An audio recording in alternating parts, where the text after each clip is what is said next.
Let's get Yurified. Damn, is it that time already? Well, with winter coming around the corner, I thought I'd take the time to warm your hearts with some upcoming Yuri anime. Yeah, there's not too much to talk about, but in this case, it's more about quality and not quantity. And oh boy, do we got some juicy quality stuff. Patience now.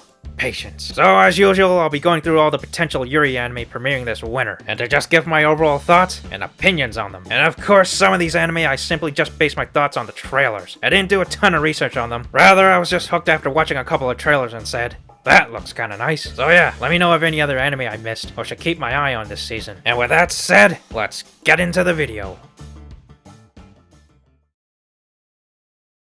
Okay, I can't wait any longer. Just like a Beyblade, I gotta let this thing rip. So first on our list is the highly anticipated Mahou Shoujo ni Akogarete, aka Looking Up to Magical Girls. And this is a series that holds a very special place in my degenerate heart. Now for those who haven't subjected themselves to this tomfoolery, let me quickly go over what it's about. A timid middle school girl named Hiragi Utena watches her magical girl idols battle the forces of evil and contemplates becoming a magical girl herself. She is then approached by a mascot character named Venolita, who offers to grant Utena her wish. But as fate would have it, she doesn't transform into a magical girl. Oh no, she becomes the magical dominatrix known as Magia Bizer. And from then on, she is forced to do battle with the heroes of justice, and plenty of wacky naughtiness ensues. So I talked about this anime a bit a couple of months ago when it was first announced, and since then, we received plenty of new information. So let's get jiggy again. Alright, so it looks like we got some more cast members to this crazy circus. Obviously, the rest of the magical girls, Trey Magia, are here, along with Utena's partners in crime, Aragi Kiwi, Marino Kurisu, Akoya Matama, and Anemo Nemo. And I have to make a special mention about the last two. Atama and Nemo show up a little later in the series, and then technically the first arc. And I'm not gonna give any major spoilers in this video, but the fact that they're included in this season means we're guaranteed some truly marvelous scenes. All I'm gonna say is that you will not be ready for the level of insanity these two bring to the table. Now something interesting to point out are apparently the different versions of the anime. For TV watchers, they'll be getting the standard version, which will censor the audio and visuals. For streaming services, it will have censorship, but just less censors on the visuals. And finally, for the Blu-ray and DVD version, it will go full hog, no censorship, and let everything hang out like God intended. Well,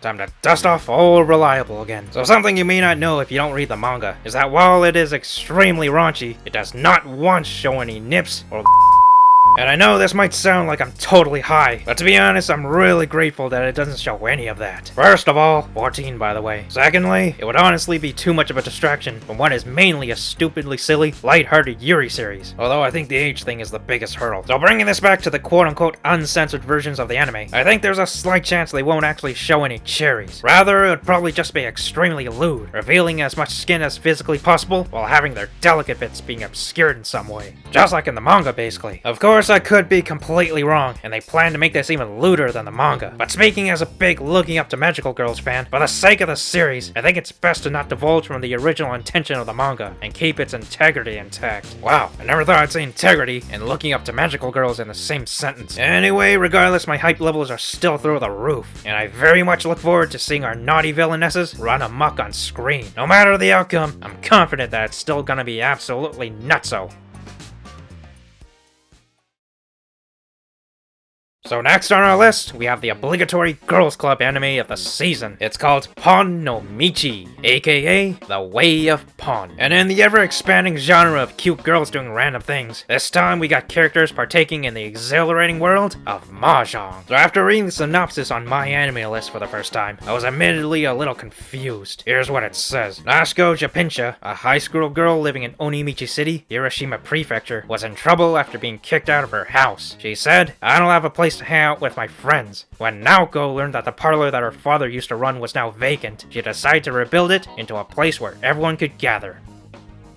Okay, just from that paragraph alone, you'd be forgiven if you had no idea that this anime was actually about mahjong. Honestly, it kinda sounded like one of the producers of the anime, who doesn't quite speak fluent English, tried to describe it to you. Except that description was only about the first 5 minutes of the show. Also, who the hell is Naoko? I don't see her anywhere. Anyway, after watching the trailers, I can confirm that this indeed is an anime about a group of cute and sexy girls playing mahjong together. And before anyone asks, no, I have not watched or read Saki. No particular reason, just never really thought about it. Also, I don't don't know diddly squat about Mahjong itself, except the fact that the people who play it are either 200 IQ gigachads, or elderly Chinese men who spend their days looking back on their early years quite fondly. So on to the important stuff. Now, despite the fact that there aren't any overt indications, my Yuri senses are especially tingly this time around. I don't know why, but something about this anime is giving me a good feeling. Maybe it's the fact that these girls seem really into playing Mahjong, and if it's anything like Kakagurui, then this may be a gateway into some truly crazy loot stuff.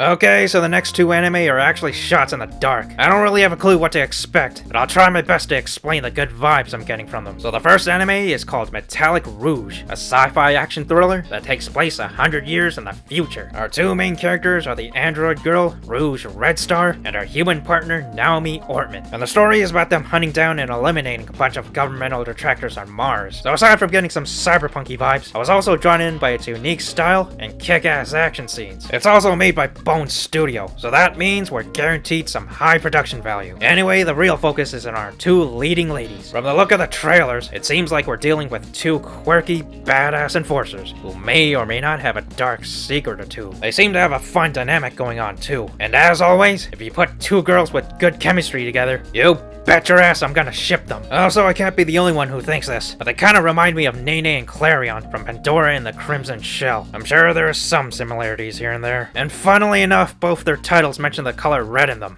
Coincidence? I think not! So yeah, I'll definitely be keeping a close eye on this one, if not for the sheer cool factor that it exudes. Also, the android girl seems to really love eating chocolate, which means I have to do this. Chocolate! Chocolate! Chocolate! Chocolate!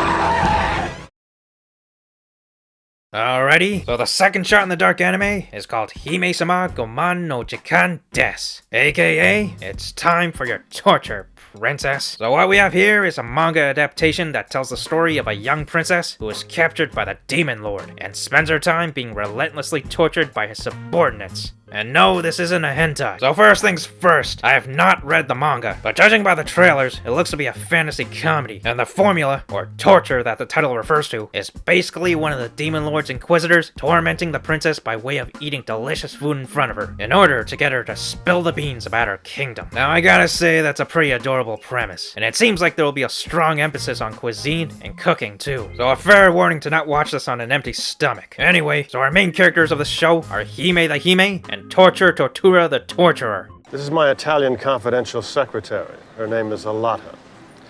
Alata for China.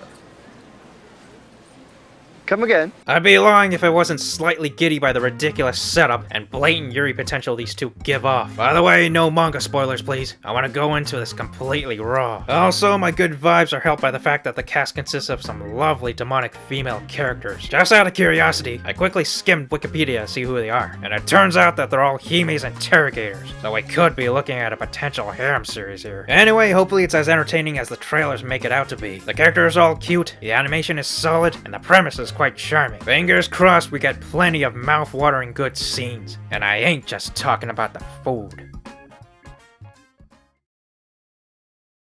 So our final anime is like seeing an old friend again. It's called Oomuro-ke, Dear Sisters, a Yuri spin-off movie. I say movie, but it's actually a 40-minute theatrical episode, with a part 2 premiering sometime later this year. Now I'm sure this series needs no introduction, but just for the greenhorns out there, Oomuro-ke is a spin-off manga that focuses on the lives of Sakurako and her snappy sisters, Nadeshiko and Hanako. As a fan of the manga, I expected that we were going to get an animation of this series at some point in time. Although what I actually anticipated was a traditional anime season, as opposed to 2 long episodes essentially. But hey, I'm happy just seeing more Yuri on screen, to be honest. So it looks like these quote-unquote movies will showcase scenes directly from the manga, which I suppose is fine. There's lots of fun to be had in the manga after all. I'm just curious on how much they plan to show and how they'll structure each episode. The manga does a good job balancing the lives of each sister and fleshing out the supporting cast too. Speaking of the cast, let's talk a little about the voice actors, shall we? First of all, we seem to have an all-star cast of anime veterans, from the likes of Toyama Now to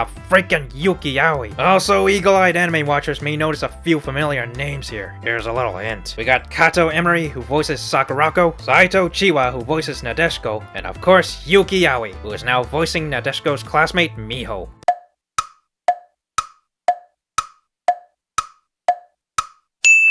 Did you catch it? Perhaps you need to make a contract to wish away your burdens.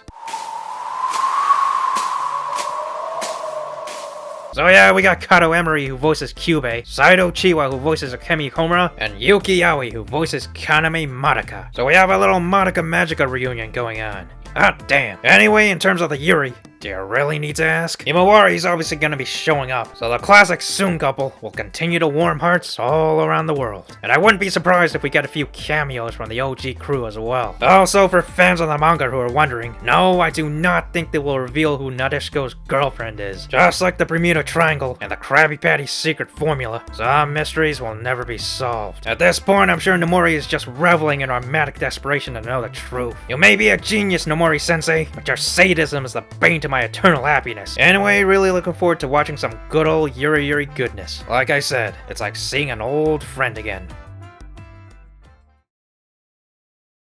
Well, there you have it. Some fun stuff all around for winter 2024. The hypest of hypes being looking up to magical girls, and everything else being anime that I honestly look forward to watching. If nothing else, they look to be quite interesting and entertaining. So even if they end up being devoid of any Yuri, I at least hope they can impress me to some capacity. So yeah, let me know which anime you'll be checking out. And since it's the holidays, you can show me some love by liking and subbing. You don't want to be on Santa's naughty list, do you?